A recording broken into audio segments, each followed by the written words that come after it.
What's good, Cowboy Nation? Here with Jason Sibley. We're repping the star.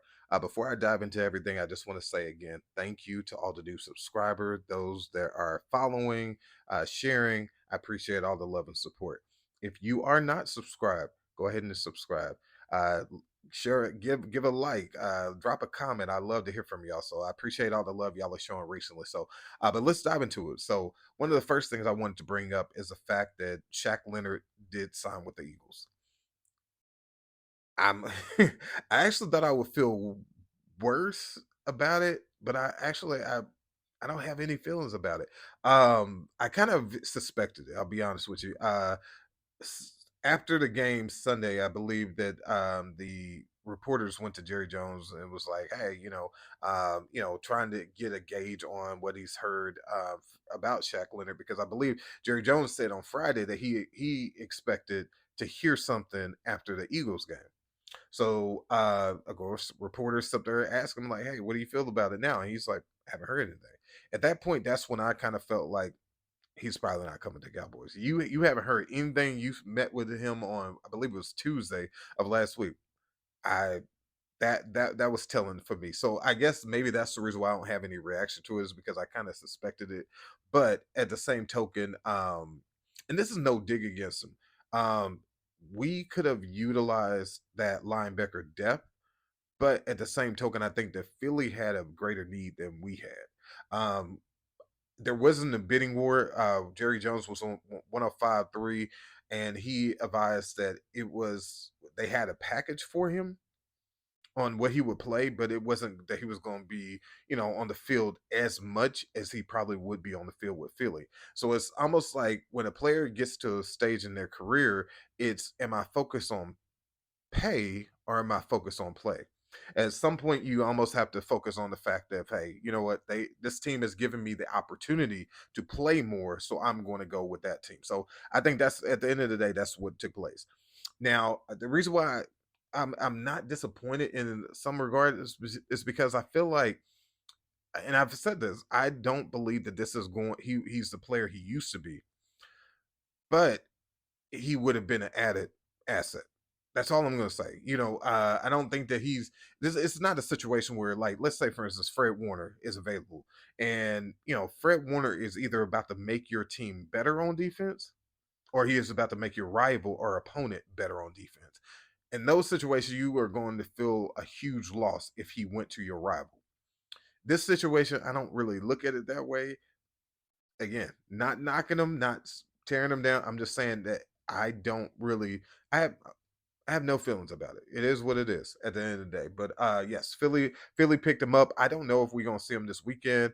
With that need that they have with Philly, it may be a plug and play kind of situation where they're like, "Hey, we need your body on the field now." We'll see.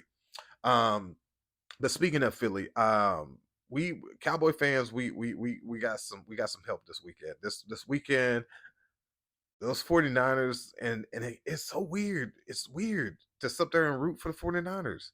Like both of our rivals. I mean, I'm sorry, like you cannot sit there and the rivalry started years ago, but I would say for me, it's been recent. It's the playoff losses. It's the George Kittle wearing the Cowboys shirt. Yeah, it's a real rival for me. But when you got two rivals and I cannot stand the Eagles.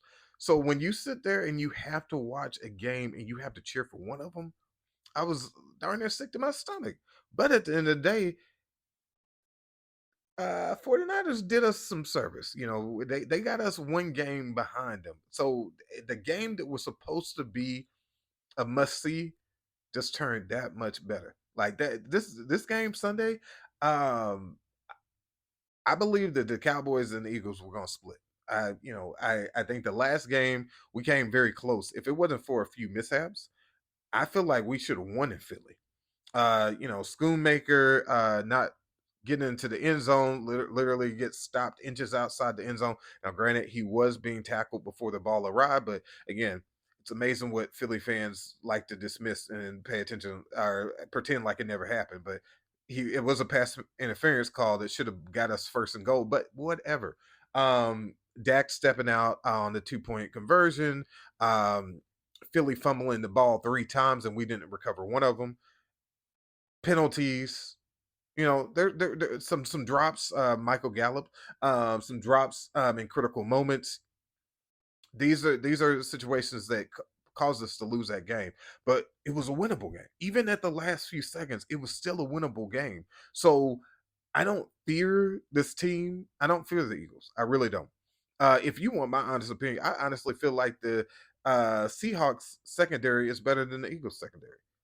We saw what Dak did. All we have to do this game coming up is if I would love to copy and paste the same Dak that played Philly and Philadelphia to play Sunday, and all confidence believe we will walk away with the victory.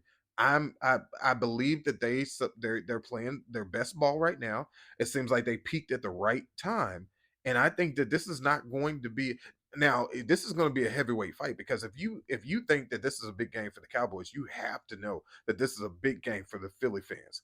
This is a game where you literally Sunday you got embarrassed, America's game of the week, and you didn't just get beat, you got blown out, and you are on the verge of losing your number one spot in your division if you continue to get consecutive losses.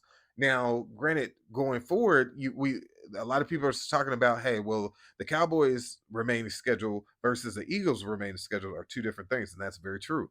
Eagles, in my opinion, I believe the biggest competition for the Eagles for the rest of the season is Sunday. For the Cowboys, we have Miami, we have Buffalo in Buffalo, the Lions and Commanders. These are, are they winnable games? Yeah, I don't ever doubt Cowboys could win, especially the way they playing. Now, if this was the Cowboys week 3, yeah, I'd be like, it's not gonna happen. Uh Ever since they hit that light switch and they've been balling the way they have, offense finally got an identity when they start actually saying, hey, you know what? If the defense is not playing well, the offense is about to play well, completely different team. So I have faith in this team. The thing with Buffalo, I feel like if Buffalo's game was at home, um, I say we beat Buffalo. But because it's in Buffalo in December, that's where I'm like, okay, maybe. But I don't even want to get that far ahead. Let's focus on with this matchup. This matchup, we don't know what's going on with Swift. Swift took a hit. The- I want to say like towards the end of the fourth quarter, and he went to the locker room before the game even ended. There has not been any details on what that injury may be or if there is an injury, but Jalen Hurts had the concussion, or they suspected a concussion. He came back and finished the game. But there's a lot of things that took place at that game. So I'm going to keep my eyes peeled for injury reports because Cowboys came out of the Seahawks game with no injuries. Plus, they got additional time. So you're now talking about the Cowboys that had 10 days rest of not playing a game. Now, I know in that game against the Seahawks, it seemed like our defense was playing a step behind. And I think I mentioned it on the last video. I honestly feel like the amount of games in that short amount of time kind of caught up to them. And so I think that even taking it was a mini buy. I think having that time to kind of just reset, refresh yourself. We're going to see our defense. I don't think that the defense that showed up on last Thursday is the defense that's going to show up Sunday. Completely different because if that's the defense that's going to show up, we ain't going to win no more games. But I feel like you get away if you were still able to win a game and your defense played like that. I'm sorry because I feel like this: the Cowboys needed the Seahawks. We needed that game because they had to show us how it feels to overcome adversity, how to get hit in your mouth, and how are you going to respond. If this was Cowboys maybe last year or the year before, those are the games we guaranteed to lose. Why? Because we didn't know what it felt like to sit there and climb out of a hole. See, the thing is, us fans, we get so caught up on the blowouts, the blowouts, where our QB is sit there literally resting in the fourth quarter. That's not every single game. I don't even want that to be every single game. The reason why is because they ain't showing us. That's not training us and showing, hey, how do we as a unit? How do we sit there and tackle this? How do we get better from this? Blowouts. That's for stats. That's bragging rights. Whatever. That's not going to make you as a team. It builds chemistry. It builds. You beef up your stats. It helps.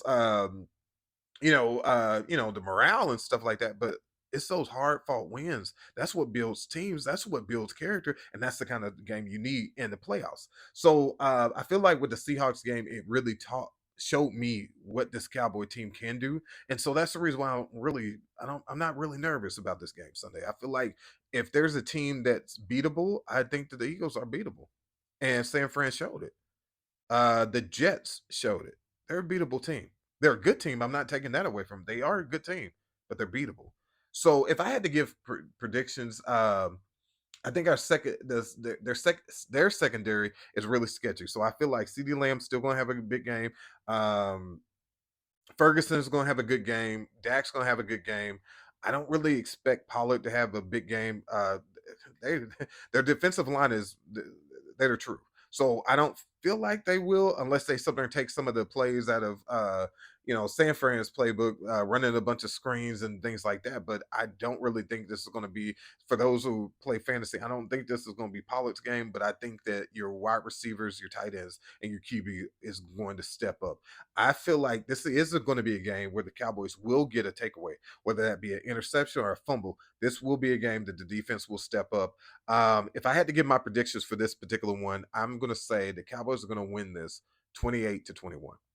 I don't think it's going to be a blowout. I don't think that one team is going to have the upper hand. I think there's going to be a very hard heavyweight fight. That's what it's going to be. It's going to be a heavyweight fight where everybody knows what's on the line, and it's like whoever makes the mistake, that's the ones who are going to lose. So I hope the Cowboys are more disciplined when it comes to penalties because that's what could bite us down the line. And I hope that the Cowboys sit there and know that, like, hey, don't change what you've been doing. Keep doing what you've been doing. Just fine tune it. Just clean up a few things, and you're gonna walk away with a dub. Protect home. Protect the star. I'm ready for a Cowboy victory. I say we win 28-21. I'll see y'all on Sunday as I do my reaction video. I'll see y'all. Y'all be blessed.